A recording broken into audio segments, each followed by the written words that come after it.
এখন দুপুর, সবাই হয়তো অলরেডি হাফ ডে শেষ করে ফেলেছে, আর আমি এখন শুরু করছি আমার দিনটা। রোদটা মাথার ওপর, তবুও ক্যামেরা অন করি, কারণ স্বপ্নটাকে তো আর অফ রাখা যায় না। মাঝে মাঝে থেমে ভাবি, আমি কি ঠিক রাস্তায় আছি?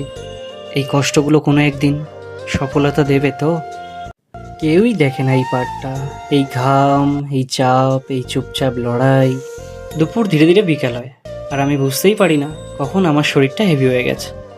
তবুও আমি থামি না, কারণ জানি থেমে গেলে আবার শূন্য থেকে শুরু করতে হবে। আজ হয়তো কিছু চেঞ্জ হয়নি, বাট আমি কিন্তু থামিনি।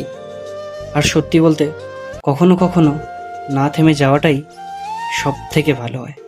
অবশেষে সন্ধ্যা, রাস্তার লাইটগুলো জ্বলে গেছে, মানুষ বাড়ি ফিরছে, আর আমিও বাড়ি ফিরছি এই ক্লান্ত শরীর নিয়ে, কিন্তু হাল না ছাড়াই একটা মন নিয়ে।